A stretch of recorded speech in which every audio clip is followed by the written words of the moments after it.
volontairement, j'ai donné le premier point. Et donc, le titre est le suivant, le coût d'être disciple de Jésus-Christ. Il y a un prix à payer. Et souvent, nous voulons faire les choses sans payer. C'est pas normal. On va au marché, on trouve que c'est normal de payer. On va dans les grandes surfaces, on trouve que c'est normal de payer. Mais on veut suivre Jésus-Christ, on veut que tout soit gratuit. Il y a un coût à payer. Alors nous vous invitons à chercher dans Luc 14, versets 26 et 27. Je ne vais pas lire le verset 25, mais c'est Jésus qui parle en fait. Il leur dit: si quelqu'un vient à moi sans me préférer à son père, à sa mère, je vais lire, et c'est ça? Voilà, donc je préfère cette version, je vais lire cette version. Si quelqu'un vient à moi et s'il ne hait pas son père, sa mère, sa femme, ses enfants, ses frères et ses sœurs, et même sa propre vie, il ne peut être mon disciple. Et quiconque ne porte pas sa croix et ne me suit pas ne peut être mon disciple. Donc, les sœurs, ce texte est clair. Le Seigneur dit qu'il faut haïr sa pauvre vie pour pouvoir être digne d'être appelé son disciple. Je vais voir avec vous 3 points. Le premier, que nous attaquons tout de suite, qu'est-ce qu'un disciple du Seigneur Jésus? Qu'est-ce qu'un disciple du Seigneur? Alors, nous définissons tout de suite. Nous savons qu'un disciple, c'est quelqu'un qui est assis au pied de maître et qui écoute l'enseignement de son maître et qui suit l'enseignement que le maître lui donne. Donc, on ne peut pas être disciple sans, par exemple, lire la Bible.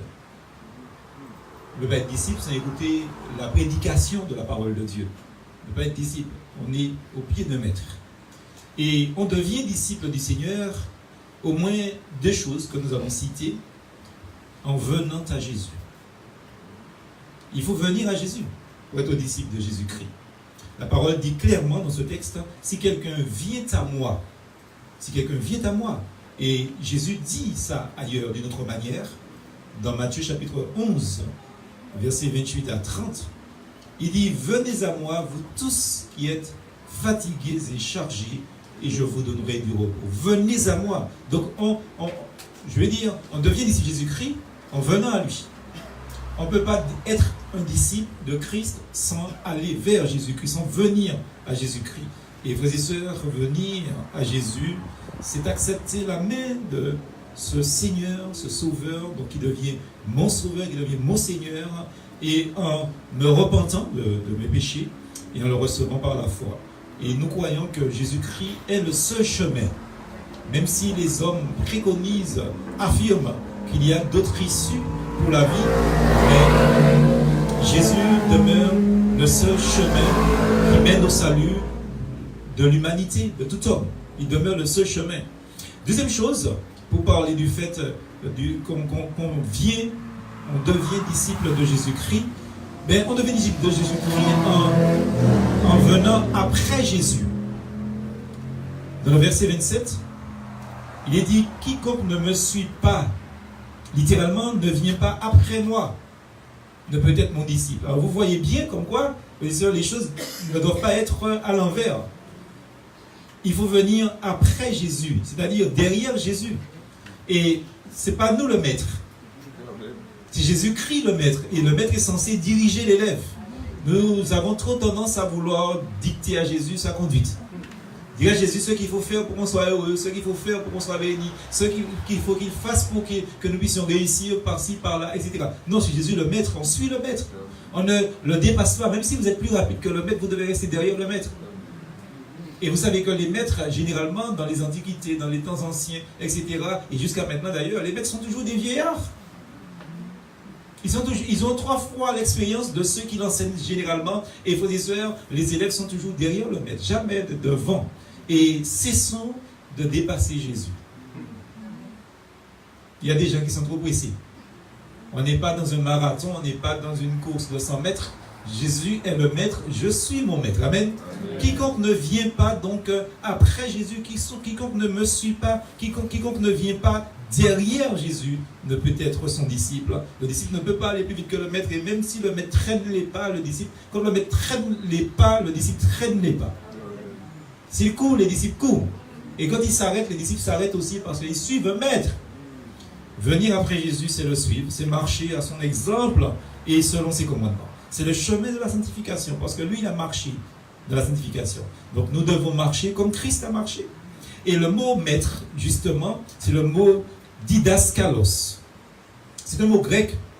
Et ce mot-là, frères et sœurs, parle de celui, d'un disciple qui suit un didaskalos, c'est-à-dire qui suit un maître. Le disciple est donc celui qui suit celui qui l'enseigne. Et celui qui enseigne, c'est le didakalos. Jésus-Christ est le seul grand et divin enseignant. Et il est celui, frères et sœurs, qui donne le bon enseignement. On n'a pas le droit d'écouter un autre enseignement. C'est l'enseignement de Christ qu'on doit écouter. Et on doit écouter que le Seigneur Jésus-Christ dans son enseignement. Ce mot-là, maître, était commun dans le monde académique gréco-romain. Il y avait toujours des maîtres. Il y avait toujours des disciples. Et c'est pour ça que Jésus-Christ parle en ce sens. Les disciples étaient tous assis au pied des philosophes. Et ils écoutaient le philosophe parler, les enseigner. Ils vivaient avec leur maître. Ils suivaient la façon de vivre de leur maître. Ils vivaient en suivant son système d'enseignement. Ils n'essayaient pas de rénover la méthode d'enseignement du maître. Ils donnaient le même enseignement que leur maître. Les disciples sont des élèves. Et si nous parlons au singulier, le disciple est un élève. C'est quelqu'un qui apprend à être sous l'influence de son maître enseignant pour que, véritablement, parce qu'il a de l'admiration pour son maître. Et vous savez, il est impossible de suivre Jésus-Christ sinon on ne l'aime pas. Il faut aimer son maître. Et il est évident, frères et sœurs, que nous devons apprendre la vérité de l'évangile enseignée par notre maître Jésus-Christ bien-aimé. Des fois, nous disons notre sauveur bien-aimé, mais est-ce que nous pensons ce que nous disons? Quand je parle de mon sauveur bien-aimé, ça veut dire que je l'aime bien. Je l'aime de la bonne manière. C'est pas un titre, Jésus mon bien-aimé. C'est pas un titre, mon Seigneur bien-aimé. C'est pas un titre, mon Sauveur bien-aimé. C'est véritablement l'expression qui démontre mon admiration de ce maître-là. C'est Jésus-Christ, c'est un maître bien-aimé. Et il doit l'être dans notre vie, frères et sœurs. Nous devons apprendre ça. Et le disciple, lui, il est un adepte. C'est pas un adhérent. C'est un adepte. Il adhère totalement, moralement, spirituellement. Le fonctionnement de son maître devient son fonctionnement. La manière de marcher de son maître devient sa manière de marcher. Il est un adepte. Il n'adhère pas à quelqu'un. Il n'adhère pas à quelque chose. Frères et sœurs, il est évident que le disciple, c'est quelqu'un qui soutient loyalement son maître et n'a pas honte de lui dans aucune situation. Il n'a pas honte. Regardez la vie de tous les philosophes. Tous les philosophes que vous lisez, dont vous en avez parlé, ils ont toujours eu un maître et ils sont fiers de dire que c'était celui-là qui était son maître. Nous ne devons pas avoir honte de notre maître. Il nous a enseigné des bonnes choses.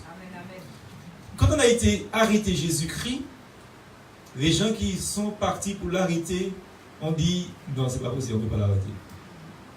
Et il retourne. On lui dit, mais alors, vous l'avez arrêté. Il dit, mais personne n'a jamais parlé comme cet homme. Personne n'a jamais parlé comme cet homme. Il faut dire, pensez bien qu'au temps où Jésus-Christ est venu, c'était le temps où il y avait des philosophes dans toute la Grèce. Personne n'a jamais parlé comme cet homme. Ils étaient émerveillés devant l'enseignement de Jésus-Christ. Et donc, c'est quelqu'un qui a dépassé les philosophes dans son discours, dans ses théories. Quelqu'un dans sa sagesse qui a dépassé ces grands hommes. Quand les hommes de ce monde suivent, comment devrions-nous avoir honte de ce maître-là? Jamais. On doit être fier de Jésus-Christ. Il suit donc le maître, le disciple. Il suit sa doctrine, c'est-à-dire son enseignement. Il suit sa dévotion. Et un disciple de Jésus-Christ, c'est quelqu'un qui doit avoir un bon enseignement. Parce qu'il a donné un bon enseignement à Jésus-Christ. Il n'a pas donné un mauvais enseignement, il a donné un bon enseignement. Parce qu'il a apporté la bonne nouvelle. Il a donné l'évangile de Dieu. Vous savez, quand vous lisez donc l'évangile de Luc en particulier, et Marc aussi, il est question de l'évangile de Dieu. pas l'évangile d'une personne, mais l'évangile de Dieu. Donc nous devons apprendre de cet évangile-là, de cet enseignement-là, de cette doctrine, parce que c'est un grand maître qui a donné cet enseignement-là, Jésus-Christ. Donc le disciple, c'est un croyant qui suit son maître. Et ce maître-là, c'est Jésus-Christ. Actes chapitre 11, verset 26, il est dit, ce fut à Antioche que pour la première fois que les disciples furent appelés chrétiens. Ce fut là qu'ils furent appelés chrétiens. Donc parce qu'ils suivaient le maître. Quand on regardait les disciples, on voyait Jésus. C'est ça que ça veut dire, frères et sœurs. Vous savez, chrétien, ça veut dire petit Christ. Et ce n'est même pas le mot chrétien. Dans le grec, c'est le mot christien. Donc, il faut bien comprendre comme quoi qu'on a appelé les disciples chrétiens parce qu'ils ressemblaient à Christ. Dans leurs paroles, dans leur attitude, dans leur comportement, dans leur fonctionnement, dans leur mode de vie. C'était des petits Jésus. C'est un petit Jésus de la crèche. Hein? C'est-à-dire c'était autant de répliques de Jésus-Christ. Un chrétien, c'est une réplique de Jésus-Christ. Là où il est, on dit, mais Jésus est passé par là. Il faut qu'on constate ça dans nos vies, frères et sœurs. C'est quelque chose de capital pour le témoignage chrétien évangélique, pour le témoignage de Dieu sur la terre, pour que Dieu soit glorifié dans notre vie. Et, frères et sœurs, dites-vous bien, aujourd'hui tout le monde se dit chrétien. Mais combien sont disciples? Et si les gens savaient que chrétien, c'était une sorte d'injure au départ, ce n'était pas un mot noble. Quand on vous disait que vous étiez chrétien au temps de Jésus-Christ, enfin, après la mort et la résurrection de Jésus-Christ, à l'heure de l'église et primitive, quand on vous disait que vous étiez un chrétien, c'était dit avec mépris et insulte. C'est comme si on vous injuriait. Aujourd'hui, tout le monde est fier. Le mot est devenu noble, etc. Mais il faut savoir que chrétien, ça veut dire suivre Jésus. C'est pas suivre le pape. Chrétien, c'est suivre Jésus. C'est pas suivre un gourou. Chrétien, c'est suivre Jésus. Il faut comprendre ça. Et quand on suit Jésus, on est même plus qu'un chrétien, on est un disciple parce qu'on est au pied de son maître. Deuxième point. 3 caractéristiques du disciple de Jésus-Christ ou bien du disciple du Seigneur. 2.1. Premier petit point donc. Ne pas faire passer les affections naturelles avant Jésus. Verset 26. Ce que les gens ne comprennent pas. Le verbe haïr, qui se trouve là, au verset 26. C'est pour ça que j'ai dit que je préfère la version affichée. Ce verbe-là, frères et sœurs, n'implique pas une haine littérale. Haïr son frère, haïr sa mère, haïr, etc. Ça ne peut pas être la haine littérale dans le sens que nous l'entendons dans le français. Parce qu'il y aurait eu une contradiction dans l'enseignement de la parole de Dieu. Parce que la parole de Dieu nous exhorte à aimer nos ennemis. Dans Luc chapitre 6, verset 27, Jésus dit, « Mais je vous dis, à vous qui m'écoutez, aimez vos ennemis, faites du bien à ceux qui vous haïssent. » Verset 28, « Bénissez ceux qui vous maudissent, priez pour ceux qui vous maltraitent. » Oui, sœur, si le mot « haïr » là avait le sens justement de « mais mon grand chou », c'est ça, hein? Quand on a la haine, c'est quoi qu'on veut faire? On veut caresser la personne. Hein? C'est vraiment chez vous, on va fille après, vous connaissez ça? Vous avez connu ça, les jeunes ne connaissent pas ça. Quand on est au dîner toute la journée, allez, voilà, il vient, bon, bien fille après, vous connaissez fille après. Hein? Les filles aiment prendre ça pour faire poupée, nous allons prendre ça pour faire l'amour, enfin, bref, fille après. Ça m'a fait Et quand avant on disait ça à quelqu'un, on savait très bien ce que la personne voulait dire. Hein? Si la personne était plus fort que nous, hein? Pourquoi on met service avant? Mais le Seigneur nous dit, là, clairement, mais aimez vos ennemis. Le Seigneur nous dit, bénissez ceux qui vous maudissent, priez pour ceux qui vous maltraitent. Donc, frères et sœurs, quand il est dit que, justement, si quelqu'un vient venir à moi sans me préférer ou sans haïr, donc son frère, sa mère, son père, etc., sa sœur, frères et sœurs, il est évident, frères et sœurs, que nous ne devons pas prendre ça au sens littéral du terme. Il faut faire très attention. Donc, si Jésus nous dit d'aimer nos ennemis, mais à plus forte raison, devrions-nous aimer nos proches. N'est-ce pas?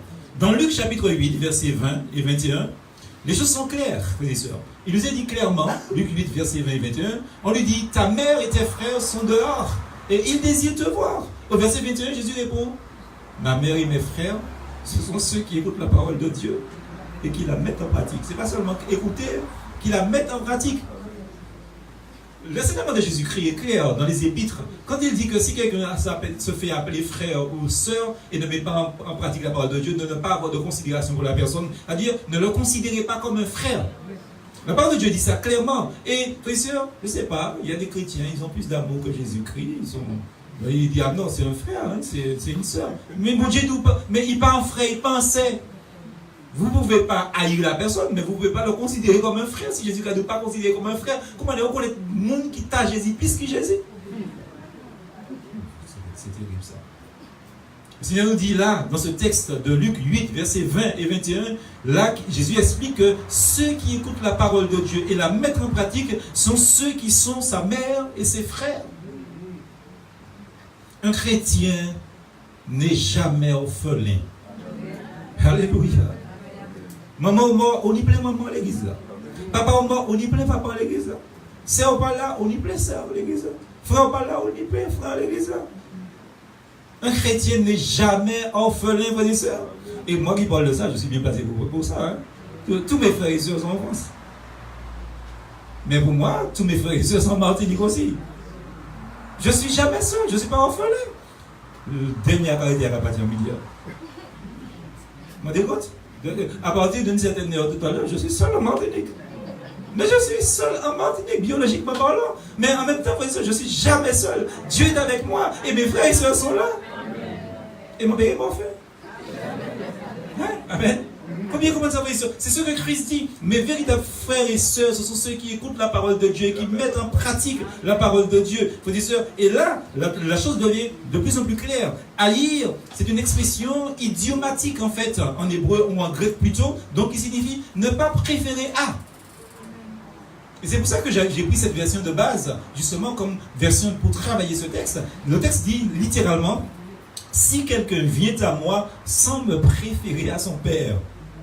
Littéralement, c'est ça que dit le texte. Haïr là veut dire sans me préférer à. Il faut bien comprendre ça. Autrement dit, celui qui ne préfère pas Jésus à son père, celui qui ne préfère pas Jésus à sa mère, celui qui ne préfère pas Jésus à sa femme, celui qui ne préfère pas Jésus à son mari, à ses enfants, celui qui ne préfère pas Jésus à ses frères, n'est pas digne de Jésus. Ce n'est pas haïr, dans le sens que je te déteste.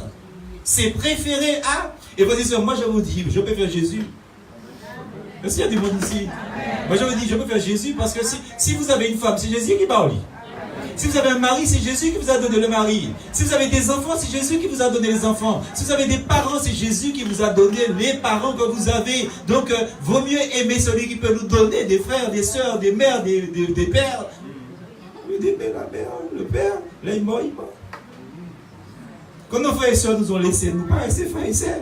Mais frères et sœurs, notre père, notre mère, nos frères, nos sœurs vont mourir. Mais nous restons avec Jésus. Nous avons Jésus. Amen. Et le chant qui dit, moi j'ai dit Jésus, moi pas qu'à courir, c'est ça. Le premier Jésus, tchébé, pas lâché.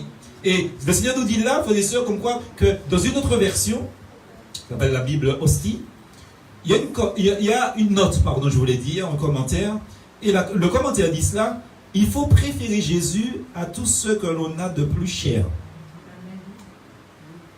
La question c'est de savoir qu'est-ce que nous avons de plus cher dans notre vie. Ah, messieurs. Il y a des personnes pour eux, c'est l'auto. Il y a des personnes pour eux, c'est leur maison. Il y a des personnes, ah, c'est tes fiancés là. Comme disait ma grand-mère, tes fiancés là. Ma grand-mère avait un français qui parlait, il fallait s'accrocher. Non, il y a des gens qui aiment certaines choses au point où les gens ne peuvent pas s'en passer. Je ne sais pas quel frère qui racontait ça sur le chantier de la nouvelle salle de notre église. Il racontait comme quoi que nous habitons, peut-être les gens sur Internet ne vont pas nous comprendre, mais tous les Martiniquais qui écoutent et puis qui sont sur Internet vont comprendre. La personne est sortie au Lorrain. La personne est arrivée jusqu'au Aubert, presque entre la brasserie Lorraine et Thilo. Et il a remarqué qu'elle a oublié son portable. Il retournait chercher le portable là. C'est impressionnant, hein? C'est impressionnant. Et je suis convaincu comme quoi que plusieurs d'entre nous ici là, dans l'église et sur Internet, certainement, c'est peut-être pas aussi loin, mais en quelque part, ça vous est arrivé aussi. vous avez constaté que vous avez oublié le portable. Pourquoi retournez chercher le portable là? Si c'est un sandwich, vous parlez de nous acheter un sandwich. À quoi sommes-nous attachés? À quoi sommes-nous attachés? Jésus dit qu'on doit préférer ce maître-là qu'il est, cet enseignant qu'il est, au portable. Une fois, je croyais avoir fait une misère à ma fille. Je lui ai dit, on fait un test. Je prends le portable dans tes mains pendant 2 jours. Elle m'a dit, ouais. Je croyais qu'elle serait malheureuse. Elle m'a dit, non, je ne sais pas. Mais j'étais content en finalité. Il faut qu'on fasse très attention. Il ne faut pas s'attacher aux choses. Attachons-nous à celui qui donne les choses. Jésus. Aimer, c'est choisir Christ et se soumettre à Christ, se soumettre à sa parole. Haïr, c'est rejeter, c'est refuser de se soumettre à quelqu'un ou à quelque chose d'autre qui prendrait la place de Jésus dans notre vie. Et il faut faire très attention. Cela ne relève pas, frères et sœurs, de nos émotions, mais de notre volonté. Il faut décider d'aimer Jésus-Christ. Il y a des gens qui... Ça me fait rire quand les jeunes filles viennent me voir et les jeunes gens me disent, pasteur, tu sais, je suis tombé amoureuse. Je n'ai pas compris cette expression, mais il est tombé amoureuse. Il prend un saut. Ah oui. Mais ça me fait rire, vous savez pourquoi? Parce que je me dis, bientôt, il ou elle va comprendre qu'on ne tombe pas amoureuse. Mais on décide d'aimer une personne. Vous comprenez ça, frères et sœurs? Les jeunes, réveillez-vous. On ne tombe pas amoureux, je vous dis. Je vous dis, vous décidez d'aimer quelqu'un, de faire votre vie avec une personne. Parce que quand vous allez constater que la personne a tous les défauts que vous n'avez pas pensé, que vous n'avez pas vu, vous allez dire, finalement, maman, actuellement. Et c'est ça que les jeunes du monde ne comprennent pas. Les jeunes du monde ne comprennent pas ça. Dès qu'ils voient un défaut, ils disent, je me suis trompé, je suis plus amoureux. Et donc, ça veut dire qu'ils tombent amoureux tous les 6 mois. Non, on décide. Aimer fait appel à notre volonté. Et frères et sœurs, c'est parce que Dieu nous a donné ce discernement des choses que Dieu a béni nos mariages. Et que nous sommes mariés depuis 5, pour certains, 10, 15, 20, 30, 35, 40 pour d'autres. Parce que Dieu a béni nos mariages, parce que Dieu nous a donné une autre conception de l'amour qui est véritablement la vraie conception de l'amour. Parce que Dieu nous aime. Dieu n'est pas tombé amoureux de nous. Dieu a décidé de nous aimer. Nous sommes mauvais, mais Dieu nous aime. Alors quand vous dites que ma femme n'est pas bonne, mon mari n'est pas bon, changez ça au lieu de mon Dieu. N'est-ce pas? Ça engage véritablement donc notre volonté et nous devons décider d'aimer. Nous devons décider, frères et sœurs, d'aller en ce sens pour que nous puissions donc mettre en pratique la parole de Dieu. Donc, à l'instar du fils prodigue, on doit engager sa volonté. Luc 15, verset 18, qu'est-ce qu'il dit? Il dit, je me lèverai, j'irai vers mon Père. Amen. Je me lèverai et j'irai vers mon Père. Il y a un effort de la volonté. Nous devons suivre inconditionnellement Jésus-Christ comme Seigneur et guide, en lui subordonnant, mais véritablement tous les liens naturels, aussi légitimes qu'ils soient, toutes choses sont subordonnées à l'amour que nous avons pour Jésus-Christ. C'est lui seul qui est la priorité. Et dans Deutéronome 21, on ne peut pas dire ce texte est long, 21 verset 18 à 21, ce texte-là nous donne un bel exemple. La parole de Dieu nous dit, un fils indocile devait être amené par ses propres parents vers les anciens de la ville en Israël et être lapidé. Terrible, hein? Amené, c'est pas vers les sacrificateurs, vers les anciens et être lapidé. Cet exemple extrême nous dépeint, frères et sœurs, la haine que nous devons avoir contre le péché et la désobéissance à Dieu, la désobéissance à sa parole. Et cela touche ma vie personnelle, cela touche mon ego qui s'élève contre la vie de Dieu en moi. Me faire plaisir. Nous sommes dans ce siècle-là. Me faire plaisir à tout prix. Me sentir bien dans ma peau à tout prix. Frères et sœurs, coûte que coûte. Et c'est ça, frères et sœurs, donc, qui se passe. C'est pour ça que les gens, ils ont du mal à comprendre que le Seigneur veut la priorité. Le Seigneur veut toute la place. Au verset 26, le Seigneur nous dit de haïr notre propre vie. Il ne va pas jusqu'à dire de haïr le père, la mère, la soeur, le frère, etc. Ou d'avoir justement plus de considération. Non, le Seigneur nous dit comme quoi que même notre propre vie, nous devons la haïr. C'est-à-dire comme quoi que quand il y a quelque chose qui m'empêche de suivre Jésus, quand il y a quelque chose qui m'empêche de répondre présent, quand Jésus-Christ me donne rendez-vous dans sa maison pour la prière, pour les études bibliques, pour le sermon, pour la communion fraternelle, frères et sœurs, moi je dois mettre ça derrière. C'est Jésus avant tout. Parce que si je dis que Jésus-Christ, il est avant toute chose et toute personne dans ma vie, et que quand il m'attend, je ne suis pas là, je suis un menteur. Je suis un menteur. C'est une réalité.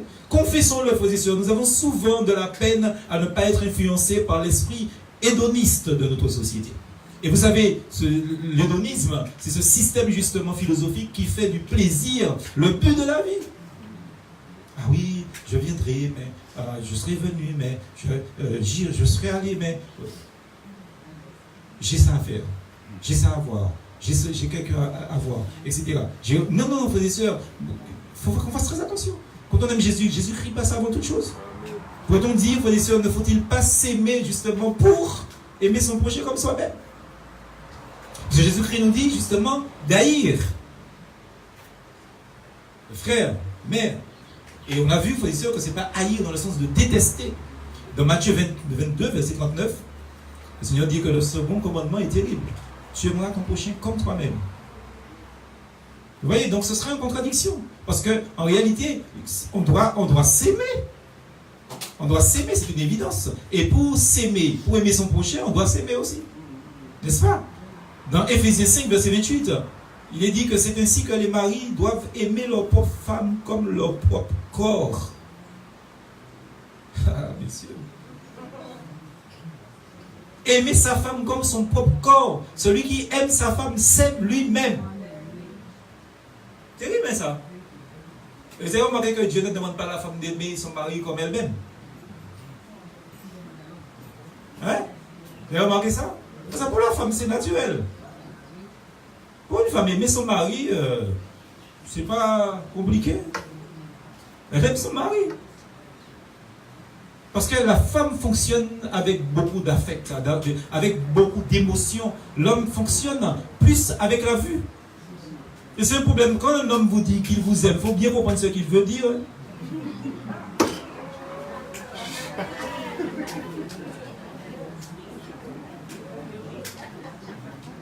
Moi, de grand, monsieur, petit mazel, mais wow. Faut me dire qui a aimé. Parce qu'il y a aimer et aimer. D'accord? L'homme fonctionne par la vue.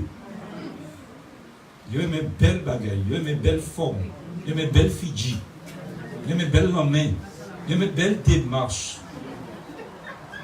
Hein? Je ne sais pas comment les femmes marchent, mais les femmes marchent, ils ne comparent pas. Mais quand madame Douye est mort, comment c'est les yeux à l'envers? Il est mort, il est mort. Même si nous avons un air bac devant, il doit être mort, c'est oui, mais. On ne peut pas venir et puis des dominos là, des machins. Ah, c'est oui, il est mort, et puis il y a un bague là. Dieu ne demande pas à la femme d'aimer. Parce que ce n'est pas compliqué pour la femme. Et bien aimé, Manou et les frères, si madame Oudouye non, quoi qu'il y ait non. Les hommes sont là. Hein? Les frères sont là. Donc si madame Zot dit Zot qu'il y ait mes autres, je ne sais pas comment on fait ça, pas les créoles là. Si madame Zot dit Zot qu'il y ait mes autres, c'est qu'il y ait mes autres. Parce qu'il y a ni belle beaucoup tout partout. Hein? Mais c'est oui aimer. Alors si aimer, montrer que vous méritez qu'il y ait. Qu'est-ce qu'il a dit? On doit aimer sa femme comme soi-même. En fait, pour aimer notre prochain, nous puisons dans notre amour, dans l'amour de Dieu, à la source de ce vrai amour, l'amour du Seigneur qui nous a été donné de manière inconditionnelle. La parole de Dieu qui nous dit que ce n'est pas possible qu'on ne puisse pas savoir aimer puisqu'on a le Saint-Esprit. Or, l'amour de Dieu a été versé dans nos cœurs par le Saint-Esprit qui nous a été donné. Amen. En fait, nous devons vraiment entrer en ce sens. Deuxième petit point. 2.2, porter sa croix et suivre Jésus, verset 27. Suivre le Seigneur implique des tribulations. Bien comprendre ça. Suivre le Seigneur Jésus-Christ implique la souffrance. Suivre le Seigneur Jésus-Christ implique les épreuves. Il faut qu'on comprenne ça, frères et sœurs. Luc 14, verset 27. Quiconque ne porte pas sa croix et ne me suit pas ne peut être mon disciple. Il n'y a pas d'amour sans tribulation. Ça n'existe pas, frères et sœurs. Ça n'existe pas. Il n'y a pas d'amour sans souffrance. Ça n'existe pas. Il n'y a pas d'amour sans épreuve. Vous ne pouvez pas traverser la vie sans des problèmes. Mais Christ a eu des problèmes. Christ a connu la souffrance. Christ a connu les tribulations. Frères et sœurs, comment vous pouvez en être exempt? Vous êtes plus que Jésus alors? Non, frères et sœurs, le Seigneur nous dit comme quoi que le suivre implique des tribulations. Et dans Luc 14, verset 27, le Seigneur est clair, pour prendre sa croix et la porter. Je suis admiratif devant ce texte. Vous savez pourquoi? Jésus-Christ ne dit pas de prendre sa croix et de traîner la croix. Ah bon? Vous savez, pour traîner un cadavre, vous savez ce que ça veut dire? Pour traîner un cadavre. Une mauvaise réputation, ou bien, je ne sais pas moi, un problème. Il y a des gens qui traînent des cadavres tout le temps. Hein. Il y a toujours un problème qu'à traîner. Ils ont fini de prier, Seigneur, délivre-moi, délivre-moi. Ils ont arrivé pour cadavre, ils ont battu. Non, le Seigneur nous dit comme quoi de porter notre croix. Il ne nous demande pas de traîner la croix. Il nous demande de nous charger nous-mêmes des responsabilités qui incombent à être un disciple de Jésus-Christ. Deuxième chose, dans Acte 14, verset 22, le Seigneur dit, c'est par beaucoup de tribulations qu'il nous faut entrer dans le royaume de Dieu. Par beaucoup de tribulations. C'est une réalité, frères et sœurs. Au temps de l'Empire romain, la croix était la part des criminels. C'était les criminels qu'on mettait sous la croix. C'était un symbole d'abomination et de mort. Et dans l'Ancien Testament, la parole de Dieu dit clairement que celui qui est pendu au bois, c'est un maudit. C'est un maudit. Et le Seigneur a subi à notre place une mort ignominieuse. Dans Luc 9, verset 22, la parole de Dieu nous dit que Christ a souffert beaucoup. Il a souffert beaucoup. C'est terrible. On appelle l'homme, fils de l'homme. Le fils de l'homme souffrit beaucoup. Il a souffert beaucoup. Je ne sais pas si quelqu'un ici a déjà souffert beaucoup comme Jésus-Christ a souffert. Je ne sais pas, frères et sœurs. Vous imaginez quelqu'un qu'on met sans anesthésie sur un morceau de bois. On prend des clous avec un marteau, et puis on est en train de clouer ses mains, ses pieds. On n'a pas encore souffert comme Jésus a souffert, frères et sœurs. Et c'est ce que dit l'auteur de l'Épître aux Hébreux, on n'a pas encore souffert jusqu'au sang. Alors, des fois, tu m'as sauté, ah Seigneur, mon Dieu, je ne comprends pas pourquoi j'ai pété mon autre. Mon autre est pété. Terrible. Et frères et sœurs, Christ a souffert beaucoup, nous dit la parole. Il restera toujours notre modèle quant aux épreuves de souffrance. Il est le modèle dans ce domaine, frères et sœurs, de souffrance. Et porter sa croix se vit dans divers domaines. Cela peut consister, premièrement, remporter des victoires sous les penchants de notre cœur naturel. Frères et sœurs, ne pensez pas que vous avez le plus mauvais cœur du monde. Dans ce domaine-là, tout le monde est autant. Vous avez entendu ce que j'ai dit? Je vous ai dit, dans le domaine de mauvais cœur, dans ce domaine-là, dans le monde entier, tout le monde est autant. Tout le monde a un mauvais cœur. C'est une réalité, frères et sœurs. Et le Seigneur nous demande de remporter des victoires sous les mauvais penchants de notre cœur naturel. Le cœur est mauvais par-dessus tout, nous dit la parole de Dieu. Qui peut le sonder? Seul Dieu sonde le cœur. Quand vous décidez ce matin, je me lève, et puis j'aurai bon cœur, c'est je vais avoir les plus mauvais cœurs. Et il faut faire très attention à cela. Remettons notre cœur au Seigneur pour que le Seigneur puisse purifier notre cœur de toute mauvaise chose. Deuxième chose, aimer ceux qui ne nous aiment pas, voire même qui nous détestent. Ça aussi, frères et sœurs, c'est ça, porter sa croix.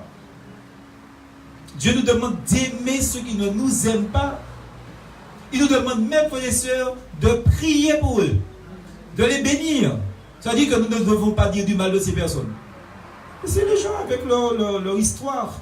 Ils ne veulent pas vous dire du tort de vous, du mal de vous. Laissez les gens, laissez ça tomber. Priez pour ces gens. Dieu va les éclairer un jour.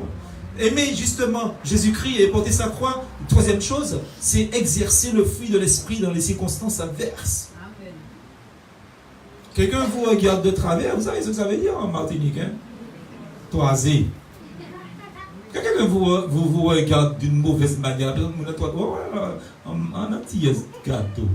Quel gâteau en haut, quel gâteau en bas. Et puis, après, coche-toi. Moi, je sais, j'arrive pas à faire ça, vous savez, toiser les gens. J'ai essayé ça avec mon épouse, j'ai descendu 3 heures. Non, c'est compliqué. Mais l'antillais, ça, quel gâteau en bas, il regarde en haut, et puis, tchap, tchap. Ouais, ça dit comme si c'est au foudroyer, ouais, ça dit comme si c'est ces éclairs, tonner tombant là-haut. Mais la Bible nous dit que quand quelqu'un nous regarde de cette manière-là, nous devons dire la parole de Dieu justement, avoir de l'amour pour la personne. Et ne pas répondre troisième par troisième. Dans la Bible, c'est troisième pas écrit, mais je pense que si Jésus-Christ était venu dans ce monde-là, il aurait dit, ne toisez pas ce que vous toisez. Il dit ça. Parce que quand l'antillais est oiseau, c'est comme si il mettait le globe terrestre la tête en bas ou tête en bas. Le monde s'écoute sur vos pieds, quand l'antillais est oiseau. C'est ça que l'homme n'y a mauvais fidji, pas même garder des yeux. Garder bouche, garder le nez, garder les oreilles, garder les cheveux, garder les pieds, mais pas garder les yeux. Parce qu'il y a foudroyé. Attention. Frères et sœurs, le Seigneur nous dit exactement que nous devons exercer le fruit de l'esprit dans les circonstances adverses. Quelqu'un nous déteste, mais on a de l'amour. Quelqu'un est fâché, nous manifeste la joie. Quelqu'un nous veut la guerre, eh bien, on lui veut la paix. Quelqu'un nous précipite, nous sommes patients. Quelqu'un nous fait du tort, eh bien, plein de bonté, de bienveillance, de foi, de douceur, de maîtrise de soi. Galates chapitre 5. Et quatrième chose, frères et sœurs, qui consiste à porter sa croix, c'est renoncer à faire passer ses propres intérêts avant ceux des autres. Et là, nous avons beaucoup à apprendre. Dans l'étude biblique qu'on a parlé tout à l'heure, le Seigneur nous a parlé, des fois, on se met à l'écart pour tester le peuple, pour tester les autres, pour voir si on vient vers nous. Non, frères et sœurs, nous renoncez à faire passer ses propres intérêts. Vous voulez que les autres viennent vous saluer, allez saluer les autres. Et quand celui que vous considérez qui ne vous salue jamais verra que vous êtes toujours en train de venir le saluer ou la saluer, il va venir saluer. L'amour, c'est quelque chose qui casse les bras des gens. Vous n'avez pas compris ça? L'amour casse les bras des gens. Quand quelqu'un vous manifeste une certaine attitude, manifestez de l'amour. Et n'arrêtez jamais. Priez pour ça. Quelles que soient les situations, l'objectif du disciple restera, comme nous dit le texte, on ne va pas lire Philippiens 3, versets 7 à 14, on ne va pas lire, mais ça va rester de connaître Christ, de connaître la puissance de sa résurrection, de connaître la communion dans ses souffrances et de devenir conforme à lui dans sa mort pour parvenir, s'il le peut, à la résurrection des morts. Troisième petit point. Renoncer à tout ce qu'on possède et suivre Jésus. Verset 33. On n'a pas lu ce texte, c'est sûr. Mais c'est ce qu'il est dit. Christ dit dans le verset 33, « Ainsi donc, quiconque d'entre vous ne renonce pas à tout ce qu'il possède ne peut être mon disciple. » Vous avez vu? Le Seigneur demande de renoncer à frères, sœurs, mères, etc. et de renoncer à nous-mêmes. Maintenant, il demande de renoncer à ce que nous possédons. Ah, messieurs, belle, la belle.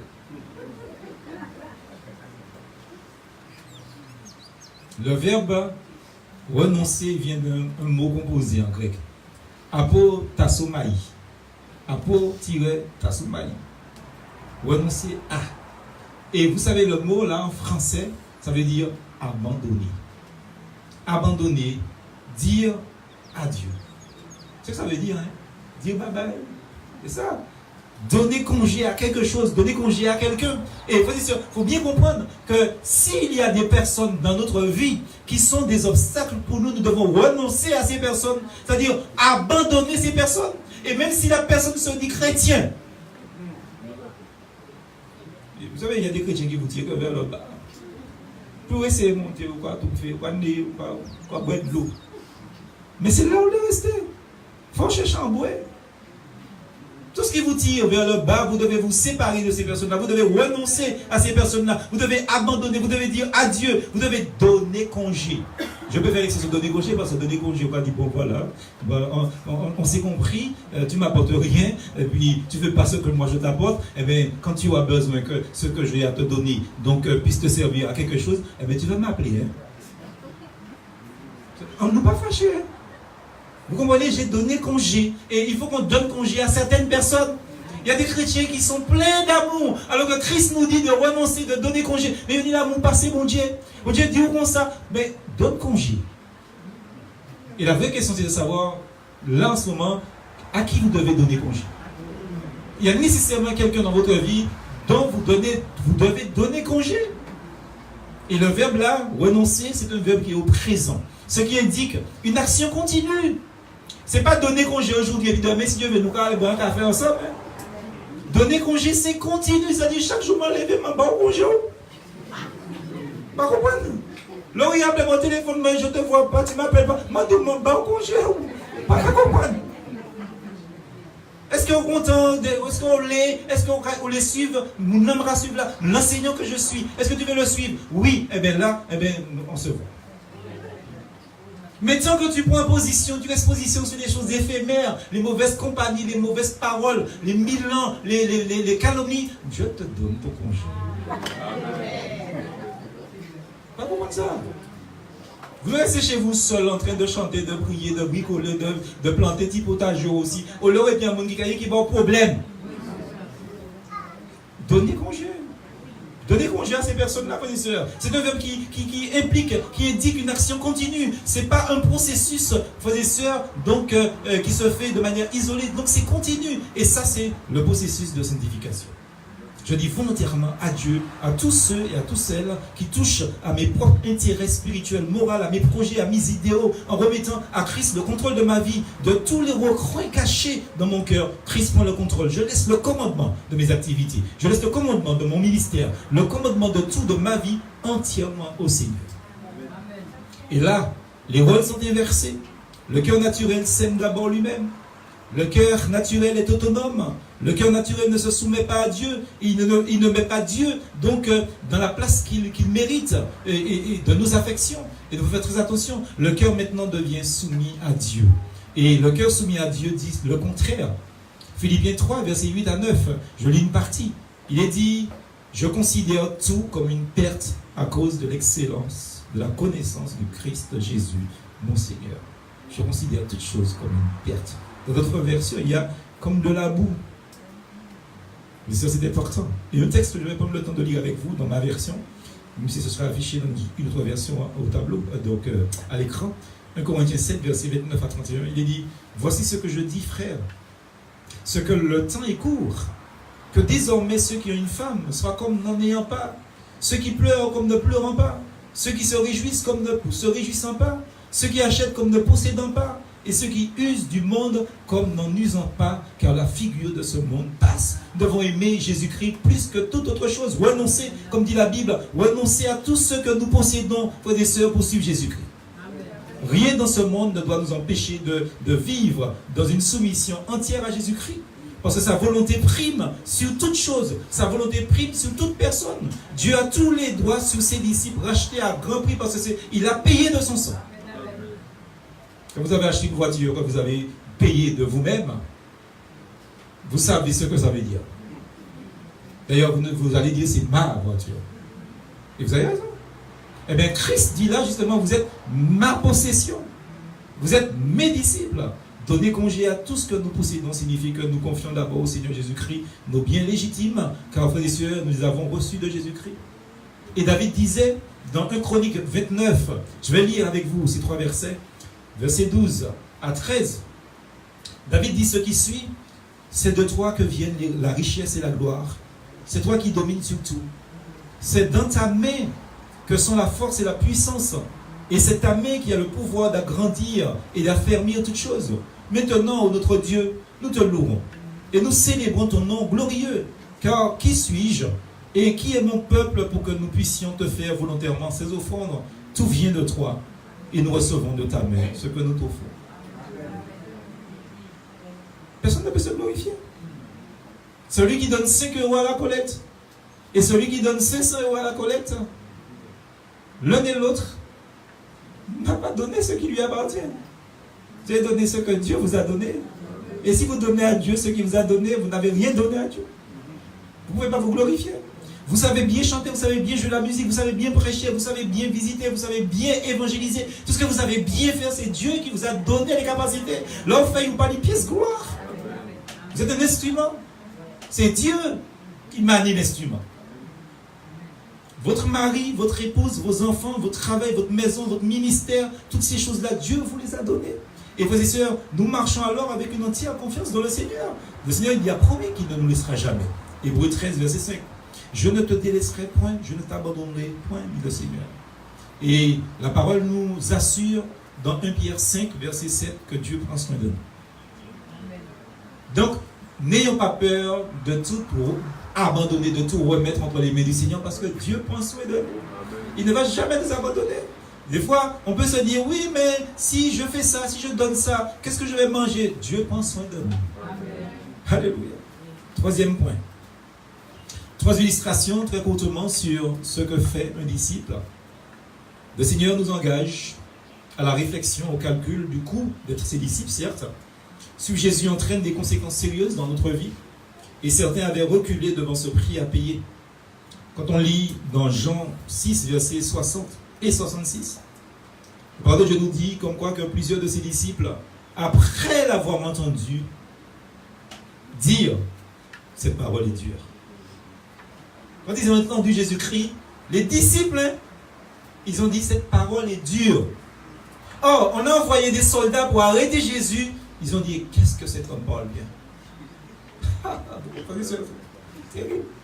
Comme quoi il peut y avoir des chrétiens sur Internet, il peut y avoir des chrétiens dans cette salle, dans cette église à Ajoupa-Bouillon, qui entendent ce message-là, en ce moment, qui entendent ce message-là, et puis ils disent, comment on va écouter ça?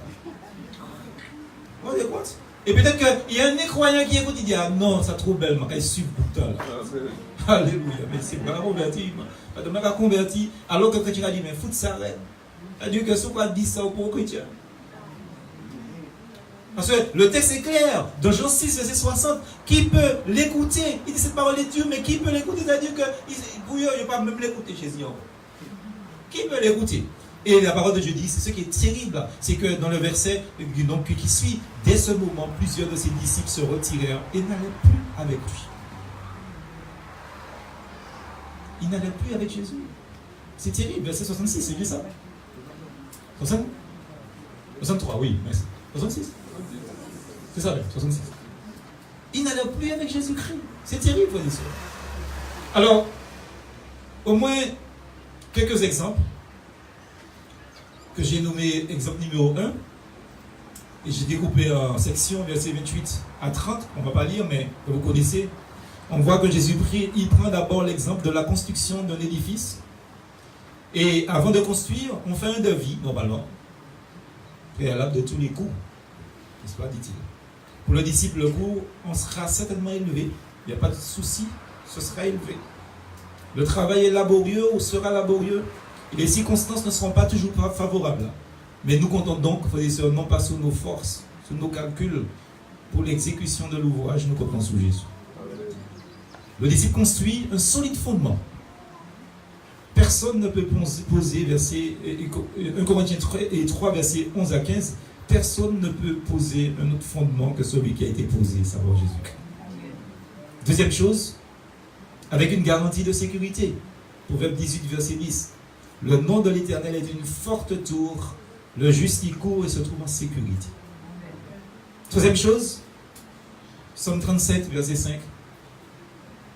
En pleine confiance dans le maître, il a une pleine confiance dans le maître de l'œuvre. Remets ton sort à l'Éternel. Confie-toi en lui. Et c'est lui qui agira. Amen. Exemple numéro 2. Versets 31 et 32. N'oublions pas que le disciple du Seigneur est en état de guerre permanent. Comme on dit dans la société française, pour le disciple, c'est le couvre-feu tout le temps. C'est le couvre-feu. Et première chose, nous constatons, frères et sœurs, que son engagement dans la bataille nécessite une évaluation de la situation.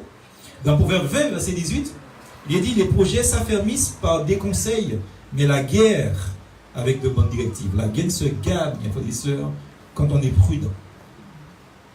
Ce sont des sages conseils de Salomon que nous ferons bien dessus. Deuxième chose, 2 Corinthiens 11, versets 1 à 4, il dresse une stratégie en prenant connaissance des subtilités de l'ennemi. La parole de Dieu nous dit que ces hommes-là sont des faux apôtres, des ouvriers trompeurs déguisés en apôtres de Christ. Et ce n'est pas étonnant que quand Satan lui-même se déguise en ange de lumière, il n'est donc pas étrange que ses serviteurs se déguisent en serviteurs de justice. Leur fin sera selon leurs œuvres. Faites très attention de ne pas donner crédit à n'importe qui. Troisième chose, il s'équipe contre l'ennemi en revêtant toute la panoplie divine décrite dans Éphésiens 6, verset 10 et à 20. Et nous connaissons cette armure.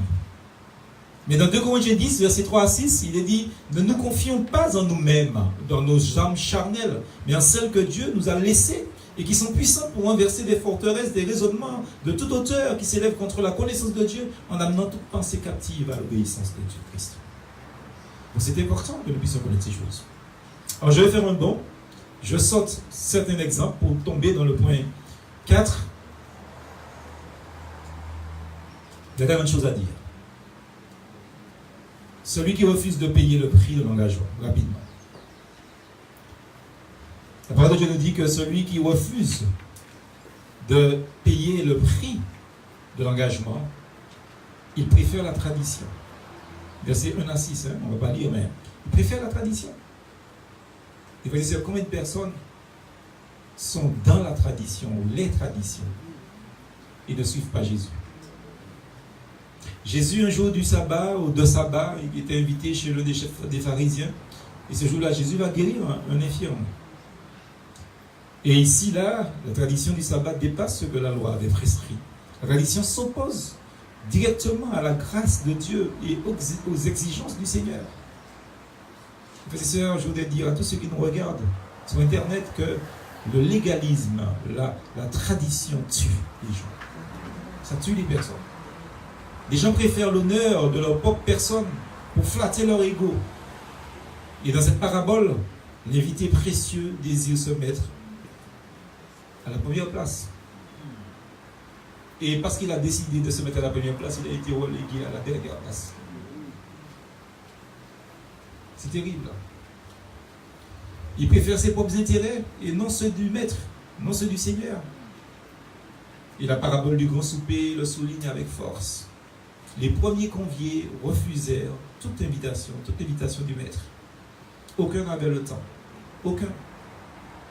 Les 3 activités prétextées par ces personnes pourraient se représenter comme suit: les possessions, c'est-à-dire nos biens, le travail, la vie professionnelle, la carrière, les études, et troisième chose, la vie familiale, la vie de famille. 3 activités. Ces choses-là que nous avons citées sont légitimes, mais ces choses peuvent aussi nous empêcher de venir à Jésus ou de servir Jésus. Faire très attention. Alors en conclusion, je voudrais dire à chacun: calculons les conséquences de notre loyauté envers notre maître. Est-ce que nous avons bien évalué les choses? Si quelqu'un nous présente un évangile à l'eau de rose, cette personne ne nous a pas présenté l'évangile de Jésus-Christ. Parce que l'évangile de Jésus-Christ nous dit qu'il y a un prix à payer. Nous devons calculer le prix que nous avons à payer. Préparons-nous à des difficultés, préparons-nous à des épreuves de toutes sortes, même parfois, frères et sœurs, la mort. Comme c'est le cas de nos frères et sœurs qui sont persécutés dans des régimes totalitaires. Ils meurent alors que nous sommes tranquilles. Tranquilles. Ils ne renient pas leur maître dans ces moments-là. Suivons le maître, où qu'il aille, en apprenant à lui soumettre nos ressources naturelles. Ce que Dieu nous a donné, c'est pour le servir. C'est Dieu qui nous donne la force ou les forces nécessaires si nous nous confions en lui. Et je terminerai par le psaume 73, verset 28. Les choses que le Seigneur nous dit: pour moi, m'approcher de Dieu, c'est mon bien. Je place mon refuge dans le Seigneur, l'Éternel, afin de raconter toutes ses œuvres. Amen. Amen. Ma part, c'est être avec Dieu. Et frères et sœurs, même si le prix est compliqué, faisons confiance au Seigneur. Il ne nous abandonnera jamais, jamais, jamais, jamais. Amen. On va se tenir debout, on va prier ensemble.